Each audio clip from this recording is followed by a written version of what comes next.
Assalamualaikum warahmatullahi wabarakatuh.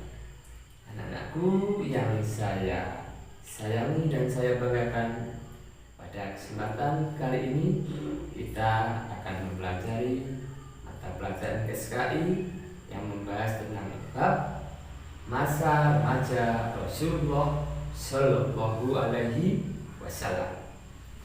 Untuk itu, marilah kita mempelajarinya melalui video yang akan saya tayangkan berikut ini.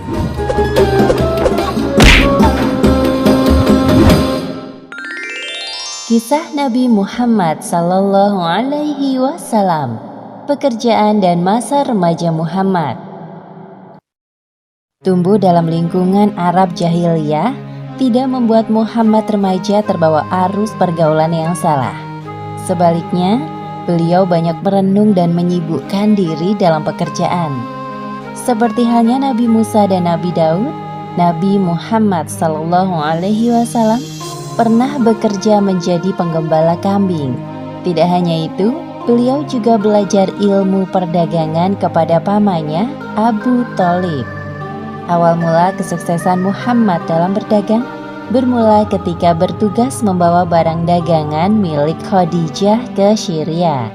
Selama hidup bersama keluarga Abu Thalib, Muhammad berusaha untuk tidak menambah beban pamannya. Apalagi beliau tahu bahwa Abu Thalib memiliki banyak anak dan hidup dengan kondisi pas-pasan. Untuk itu, Muhammad meminta izin kepada Abu Thalib agar diperbolehkan menggembalakan kambing milik para saudagar kaya di Mekah. Wahai paman, apakah aku boleh ikut mengembala kambing seperti teman-temanku? Jika hal itu tidak memberatkan urusanmu, lakukan saja.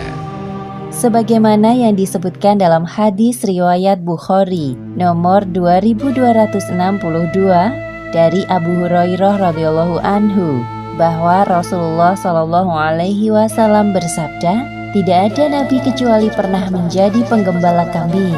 Mereka para sahabat bertanya, apakah engkau juga, wahai Rasulullah?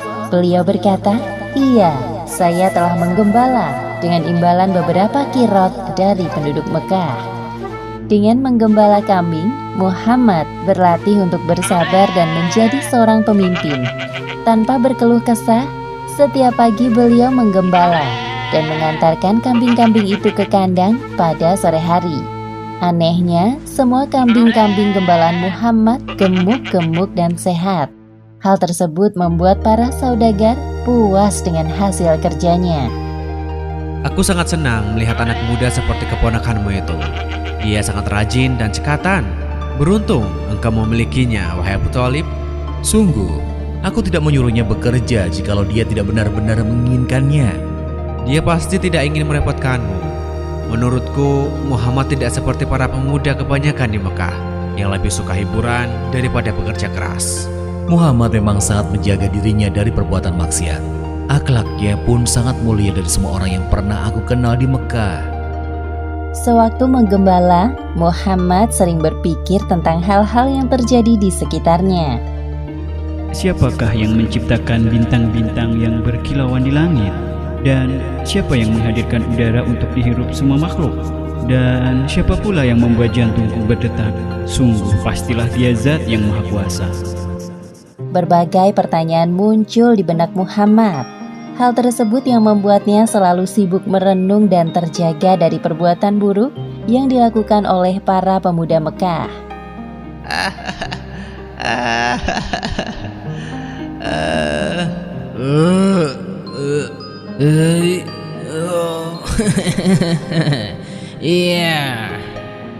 Pernah suatu ketika, Muhammad ingin pergi ke kota untuk melihat pesta perkawinan. Beliau pun menitipkan kambing-kambingnya kepada seorang teman penggembala. Wahai Muhammad, pergilah engkau ke kota dan lihatlah ada banyak hiburan di sana. Sesampainya di kota, Muhammad mendengar alunan musik perkawinan dari sebuah rumah. Baru berjalan beberapa langkah, tiba-tiba tubuhnya merasa kelelahan. Beliau pun duduk dan tertidur. Hal yang sama terjadi lagi di hari berikutnya. Sejak saat itu, Muhammad tidak berminat untuk melihat hiburan musik atau lainnya. Beliau tidak menyadari bahwa Allah Subhanahu wa Ta'ala menjaganya dari perbuatan maksiat dan dosa. Muhammad lahir dari keturunan para pebisnis. Beliau besar dalam lingkungan keluarga Abu Thalib yang juga berbisnis dalam hal perdagangan. Maka tidak heran jika Muhammad ingin menekuni bidang ini. Lagi pula peluang untuk berdagang lebih besar dibandingkan pekerjaan bercocok tanam jika melihat kondisi tanah Mekah yang cukup kering dan keras. Pada musim semi tahun 595 Masehi, para pedagang Mekah berencana untuk membawa barang dagangan ke Syria. Para saudagar kaya mulai mencari orang untuk menjadi agen atau pemimpin kafilah dagangnya. Di antara mereka terdapat seorang saudagar, wanita kaya bernama Khadijah. Abu Thalib mendengar bahwa Khadijah sedang mencari seorang agen. Tiba-tiba muncul bayangan Muhammad di benaknya. Kemudian Abu Thalib menawarkan jasa keponakannya itu kepada Khadijah. Wahai Khadijah, aku memiliki seorang anak muda berusia 25 tahun. Aku tawarkan ia bekerja kepadamu menjadi agen. Aku berani menjanjikan bahwa ia mampu melaksanakan tugas itu, meskipun sebenarnya belum cukup berpengalaman. Siapa pemuda yang engkau maksud, wahai paman? Namanya Muhammad. Khadijah pernah mendengar sekilas tentang Muhammad. Hal yang diketahuinya sama seperti para penduduk Mekah lain, yakni Muhammad terkenal dengan julukan Al-Amin atau orang yang dapat dipercaya.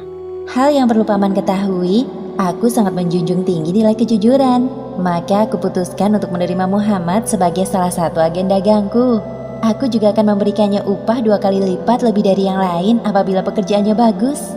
Terima kasih wahai Khadijah. Terima kasih kembali wahai paman. Jika senggang, besok datanglah kemari bersamanya. Abu Thalib pulang ke rumah dengan perasaan gembira. Beliau tidak menyangka respon Khadijah kepadanya sangat ramah. Tak heran jika ia sukses dalam dunia perdagangan. Keesokan harinya, Abu Thalib mendatangi rumah Khadijah lagi bersama Muhammad. Itulah pertama kali Muhammad mengenal sosok Khadijah secara langsung. Kemudian Khadijah menerangkan tentang seluk-beluk perdagangan yang selama ini telah dijalankannya selama bertahun-tahun. Muhammad dengan cermat mendengarkan dan memahami semua penjelasan Khadijah. Tidak ada satupun penjelasan Khadijah yang tidak dimengerti olehnya. Akhirnya saat yang dinantikan tiba. Muhammad berangkat bersama kafilah dagang milik Khadijah. Seorang pembantu laki-laki kepercayaan Khadijah bernama Maisarah turut serta. Ini surat-surat perdagangan yang engkau butuhkan, wahai Muhammad. Selamat jalan. Saat itu musim panas. Udara pada siang hari terasa lebih panas dari biasanya. Maka kafilah dagang Muhammad memilih berjalan di waktu senja dan beristirahat di siang harinya. Mereka berangkat menuju jalur yang ditempuh Muhammad 13 tahun lalu bersama pamannya Abu Thalib. Selama perjalanan, Muhammad merasa terhibur dengan adanya teman seperjalanan seperti Maisarah. Engkau sungguh banyak bicara wahai Maisarah, tapi anehnya aku senang mendengarnya. Tenang saja, aku jamin kau tidak akan bosan mendengar ceritaku karena aku punya banyak hal menarik untuk diceritakan terkait jalan yang akan kita lalui nanti. Wah, aku sangat bersemangat untuk itu. Dia memang banyak bicara, wahai Muhammad. Tidak usah terlalu didengarkan. Tidak butuh waktu lama bagi Muhammad untuk akrab dengan anggota kafilah dagangnya. Mereka sangat ramah dan bekerja secara profesional. Perjalanan yang melelahkan selama 1 bulan terbayar ketika mereka sampai di Syria. Setelah bersiap-siap, rombongan kafilah menuju ke tempat bertemunya para penjual dan pembeli. Maisarah tidak menyangka bahwa Muhammad sangat menguasai pekerjaannya. Ia cekatan, cerdas, jujur dan ramah kepada setiap pembeli. Semua orang yang bertemu dengan Muhammad selalu terkesan dengan penampilan dan sikapnya yang sopan. Sepertinya ini bukan pertama kalinya bagimu ya. Engkau sungguh keren wahai Muhammad. Barang dagangan yang kita bawa dari Mekah terjual semua. pasti keuntungan kita sangat banyak. Syukurlah, bukankah itu yang kita semua harapkan? Ya, dengan semua keuntungan ini kita dapat membeli barang-barang baru untuk dijual kembali. Khadijah benar-benar tidak salah memilih agen. Pada malam hari, saat semua orang tertidur, Muhammad kembali merenung dan menyendiri. Beliau berpikir tentang perpecahan yang terjadi pada kelompok Nasrani di Syria. Padahal sebelumnya mereka berjalan dalam satu kelompok. Sekarang malah memilih jalan sendiri-sendiri. Lantas, manakah yang paling benar? Diam-diam Maisarah memperhatikan Muhammad yang masih terjaga dalam tidurnya. Dalam hatinya timbul rasa kagum kepada Muhammad. Aha, sesamanya di Mekah nanti akan aku ceritakan semua hal tentang Muhammad kepada Khadijah.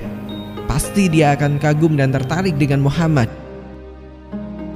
Demikianlah akhir kisah pekerjaan dan masa remaja Muhammad.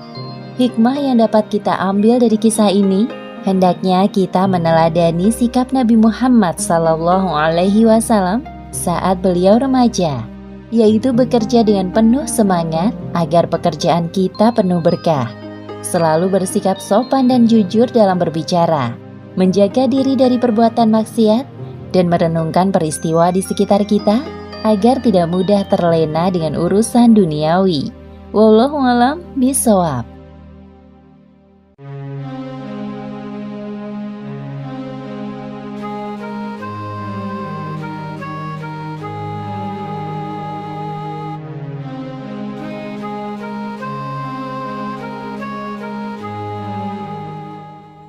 Demikianlah anak-anakku pembelajaran SKI pada hari ini. Semoga apa yang telah kita saksikan bersama-sama dalam video tadi dapat kita jadikan suri tauladan bagi kehidupan kita sehari-hari, dan semoga membawa manfaat barokah fid dini wad dunya wal akhirah. Allahumma amin. Semangat anak-anakku, sukses selalu.